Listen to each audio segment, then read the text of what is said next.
जय जय बोलो श्री बांके बिहारी लाल की जय। प्रत्याहृत मुनि क्षण विषय तो यस्मिन् मनो धिष्यते बालासो विषयेषु धिष्यति ततः प्रत्याहरन्ति मनः। यस्य स्फूर्तिलवाय हन्त हृदये योगी समुत्कण्ठते मुग्धेयं किल पश्यतस्य हृदयान् निष्कांति मां कांक्षति। जितना डूब करके भगवान के मंगलमय नाम संकीर्तन करोगे उतना तन का रोग और मन का राग झरेगा। भीतर स्वस्थता की अनुभूति होगी। रोग से भी ज्यादा खतरनाक राग होता है। रोग मनुष्य को इतना मानसिक तनाव उत्पन्न नहीं करता है जितना राग उत्पन्न करता है। आप डूबो जितना भगवान की भक्ति में, इतना विह्वल होकर के गदगद कंठ से करुण कंदन पूर्वक भगवान के नामों का गान करो। राग और रोग धीरे धीरे सब झरते चलते और मन स्वस्थ होता चला, बुद्धि सम हो जाएगी, इंद्रियां शीतल हो जाएंगी और हृदय सरस हो जाएगा। ये भगवान की भक्ति में डूबने की स्थिति में ही ये आती है। इसलिए सबसे ज्यादा आवश्यक है हमारी प्रीत निर्मल हो।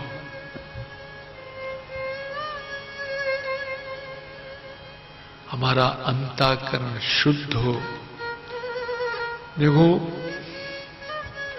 ये जितनी योगा आदि की फिलॉसफी है ये शरीर और मन से ज्यादा आगे नहीं है इसका। और जो दर्शन है जिसको फिलॉसफी कहते हैं वो बुद्धि के धरातल पर है। लेकिन भक्ति सीधे हृदय को टच करती है। हृदय को निर्मल बनाने के लिए, प्रीत को शुद्ध करने के लिए भक्ति से अधिक कोई रसायन अभी तक संसार में किसी को उपलब्ध नहीं हुआ। लोग तप करते हैं और विवेक विरोधी तप करते हैं तो क्रोध की मात्रा बढ़ जाती है। તમે जब बहुत उपवास करो छो तो जरा सा डीकरा कुछ गड़बड़ कर दे तो ब्लड प्रेशर तुरंत हाई हो जाएगा तुम्हारा। तो उपवास में शू फल है? अगर तुम्हारे क्रोध आ गया भीतर क्योंकि तुमने विवेक विरोधी तप किया है। विवेक विरोधी जितने तपस्वी हैं, तपस्वी हुए हैं या हैं, उनमें एक साइड इफेक्ट जरूर मिलेगा। उनमें क्रोध की मात्रा बहुत ज्यादा मिलेगी क्योंकि भीतर बड़ा रूखापन होता है, बहुत रूखापन। तो इसलिए प्रीत को निर्मल करने, देखो आपको उतने अंशों में जितनी प्रीत निर्मल होगी तृप्ति की भी क्वांटिटी उतनी ही ज्यादा होगी आपके भीतर। प्रीत जितनी निर्मल होगी आपके भीतर, हमारे भीतर तृप्ति भी उसी अनुपात से हमारे जीवन में मिलेगी। तो ये बहुत रसिक ग्रंथों का महत्वपूर्ण श्लोक है। एक गोपी यमुना की पावन पुलिन में बैठी हुई और ध्यानस्थ नारद वीणा बजाते हुए ब्रजभूमि का दर्शन करते हैं। लताएं झुक रही हैं,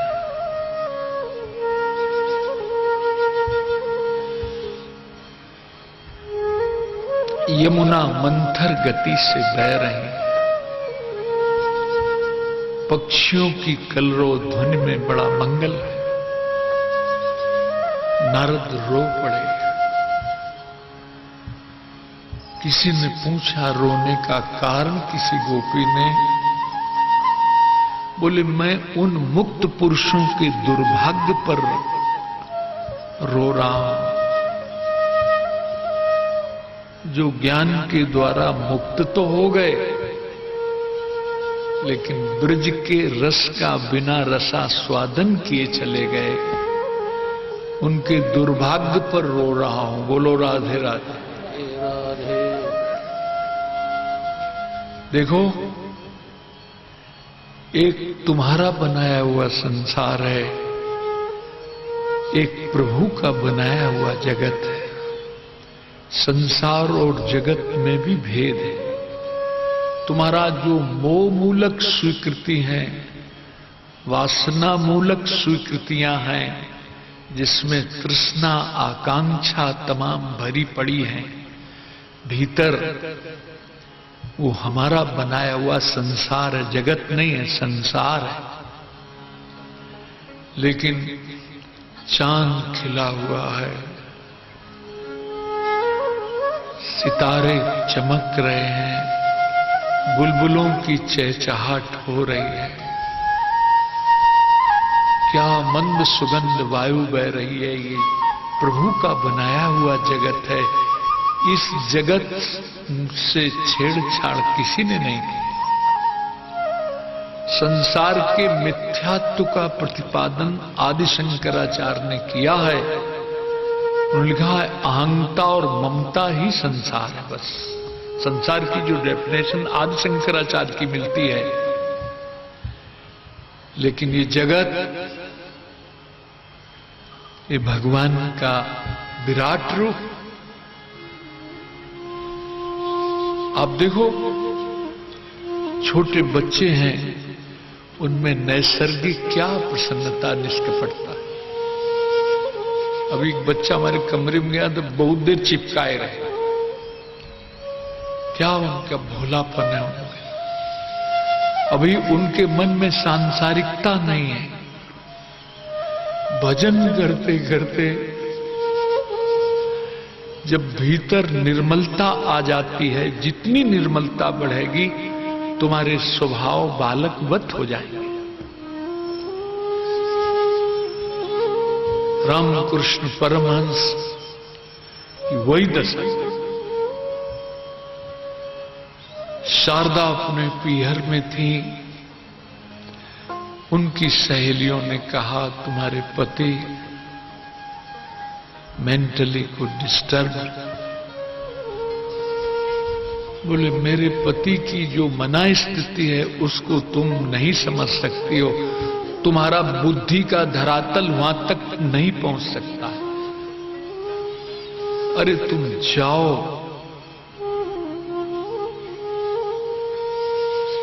जाओ। शारदा अर्धरात्रि में युवावस्था है, चरण दाव रही है। रामकृष्ण परमहंस उठ के बैठ गए। शारदे, इस समय मुझे आप किस रूप में देखते हो?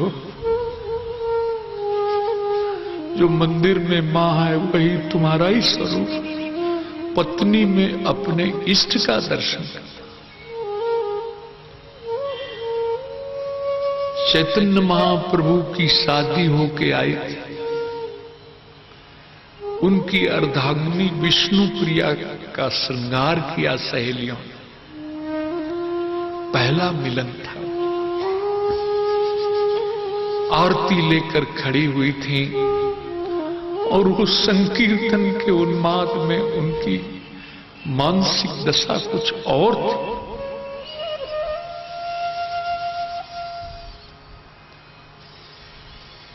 जैसे कक्ष में प्रवेश किया और विष्णु प्रिया का श्रृंगार देखा, आरती बोले, आज वृंदावन की अधिष्ठात्री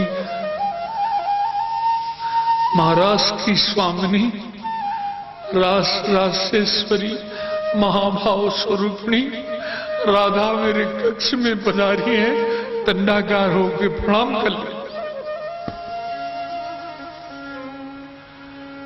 दृष्टि जो बदली तो नजारा बदल गया, किश्ती का रुख बदलते ही किनारा बदल गया। ये जगत कैसा है, जैसी हमारी दृष्टि। जिन्होंने काम का चश्मा चढ़ा लिया है, उनको सारा संसार नारी में ही कामी दिखाई देता।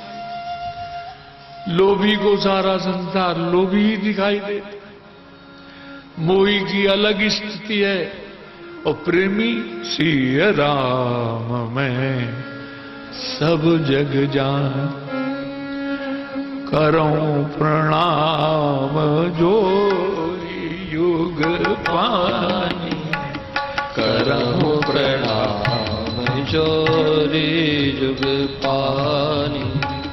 सिया राम मैं सब जग जानी, करऊं प्रणाम जोरी युग पानी। करऊं प्रणाम जोरी युग पानी, करऊं प्रणाम जोरी। सीताराम में जगत देखते हैं, उनकी दृष्टि बदल गई है। दृष्टि बदल गई है तो दृश्य भी बदला हुआ नजर आ रहा है, नजर आ रहा है। राम तीर्थ अनारकली मोहल्ले में रहते थे, पंजाब में, लाहौर में। उसी गली से निकलते थे, वहां कुछ तवाइफें रहती थी जो अपना तबले पर ठेका चल रहा है, गीत गाए जा रहे हैं, यार लोग बैठे हुए हैं। राम तीर्थ उधर से निकलते थे। सभी मोहल्ले वालों ने एक प्रस्ताव लिख करके राम तीर्थ से भी सिग्नेचर मांगे कि यहां से ये इस मोहल्ले से तवाइफें हट जाएं। तो राम तीर्थ ने उत्तर दिया है, यहां कोई तवाइफ रहती नहीं। मैं जब निकलता हूं तो मेरे प्यारे का गुणानुवाद सुनाई देता है। बोलो राधे। उस तबले के थाप में, वहां सहनाई की धुन में मेरे बिहारी जी की रास की मुझे अनुभूति होती है। यहां कौन तवाइफ रहता है, ले जाओ ये पेपर यहां से भैया। ये दृष्टि बदल जाएगी। सत्संग रूपी सरोवर में गोता लगाने से मनुष्य की दृष्टि ही बदल जाती है। तो दृश्य बदला हुआ नजर आता है। दृश्य को बदलने की चेष्टा मत करो, उससे छेड़छाड़ करने की आवश्यकता नहीं है। एगी माताओं की तरफ पट्टी बांध दो, पर्दा बांध दो, बोले तुम ही अपनी दृष्टि ठीक कर लो। माताएं तो भगवत रूप हैं। बोलो बांके बिहारी। ये जो दृश्य से संघर्ष करते हैं, ये भीतर भीतर बहुत कमजोर होते हैं।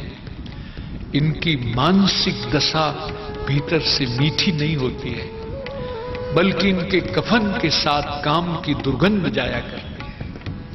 अपनी दृष्टि को नहीं जीवन में बदला और दृश्य से जीवन भर विरोध करते रहे,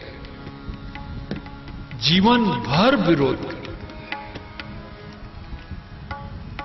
घटना मैंने सुनाई थी आम्रपाली, अरे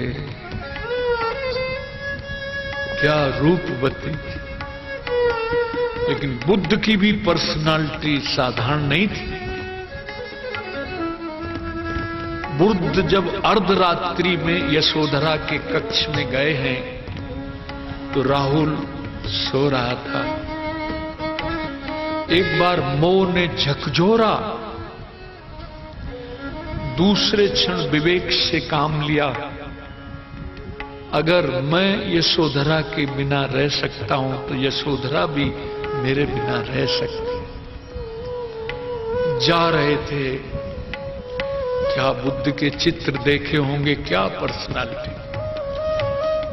कहीं से निकले होंगे, ऊपर से छज्जे पर से कुछ संभ्रांत परिवार की युवतियों ने कहा अभी तो बहुत जल्दी है।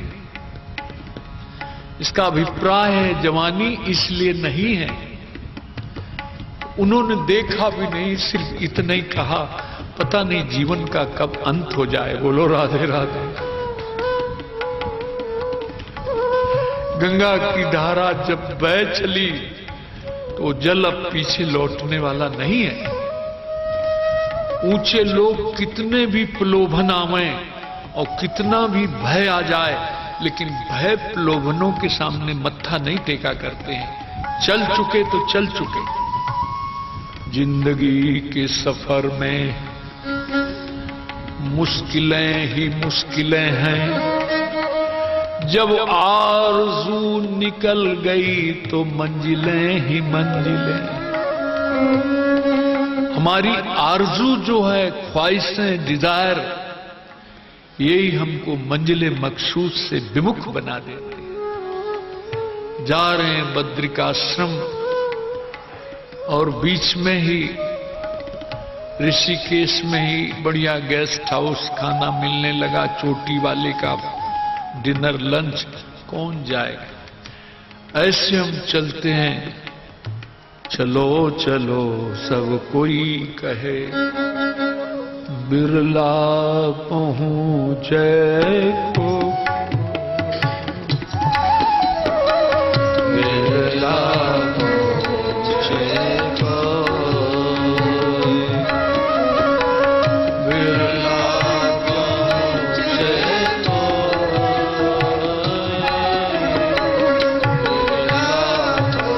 एक कंचन एक कामिनी और दुर्लभ घाटी दो, दुर्लभ घाटी दो, दुर्लभ घाटी दो, दुर्लभ घाटी। ये दो घाटियां हैं जहां आकर के जीव फंस जाता है, आगे नहीं।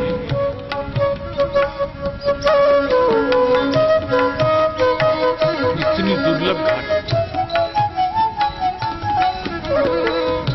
बुद्ध की सवारी निकल रही थी।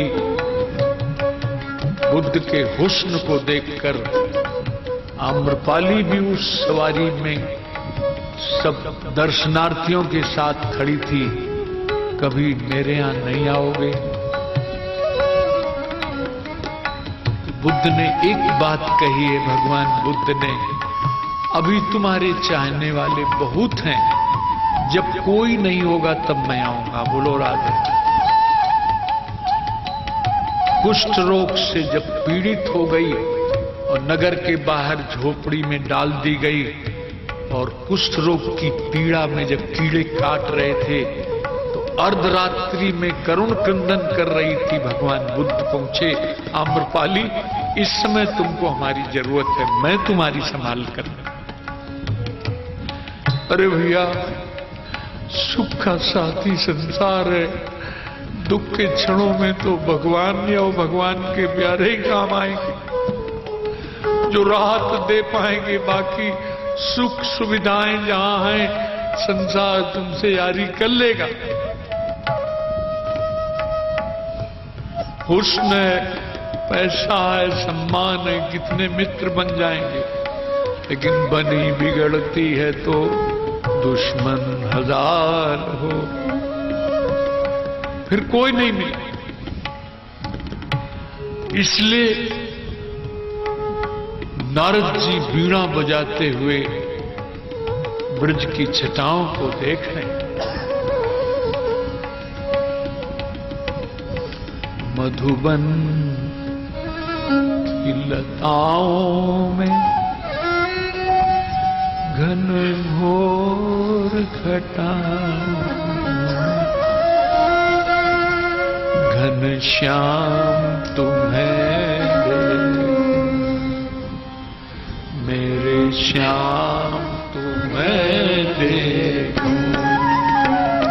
मधुबन की लताओं में घन घोर घटाओं में घन श्याम तुम्हें देखूं, घन श्याम तुम्हें देखूं।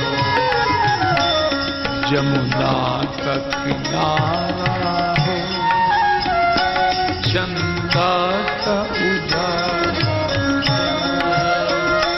जमुना का किनारा हो, चंदा का उजाला हो, नित रास रचाते घनश्याम तुम्हें देखूं। ये तो रास रचाते घनश्याम तुम्हें देखूं।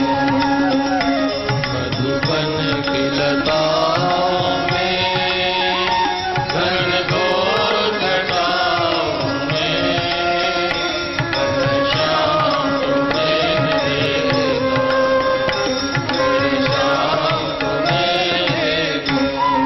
नारद जी ने ब्रज का दर्शन किया। ब्रज भूमि मोहनी में जा, ब्रज भूमि मोहन में जा।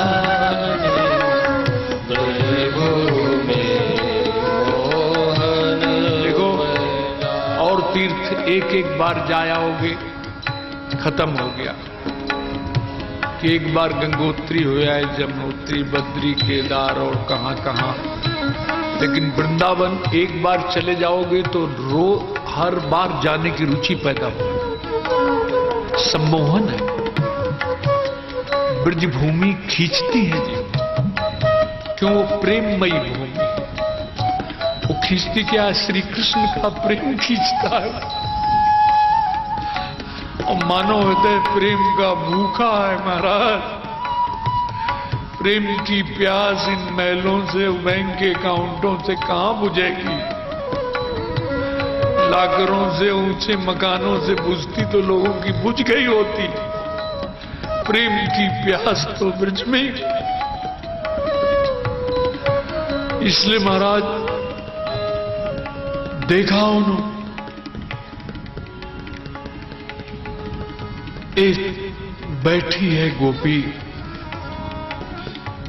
झनकार मारी वीणा पर, नेत्र खुल गए।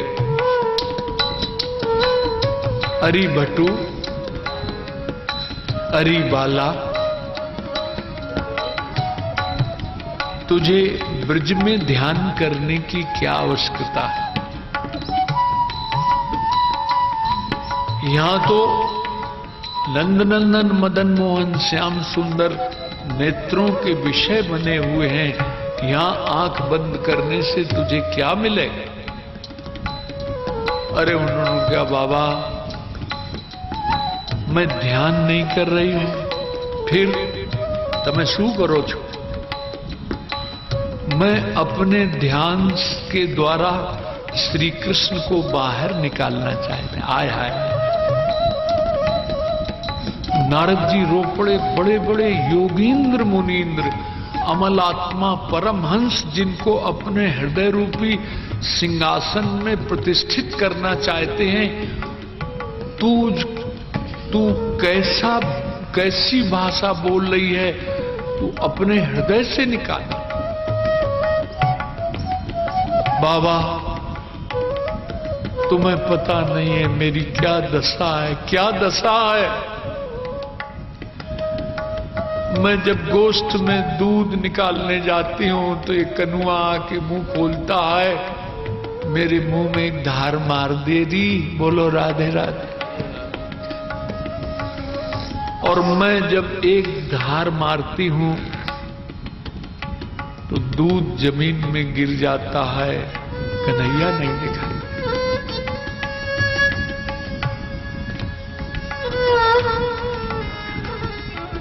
बाबा, मैंने इतना बढ़िया घर लीप करके तैयार किया था, मेहमान आने वाले थे, जाने कहां से आ गया, गीले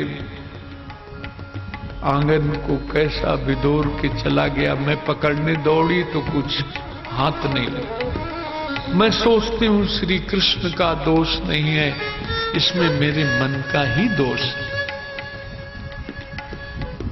इसलिए मैं क्या करूं मोहन,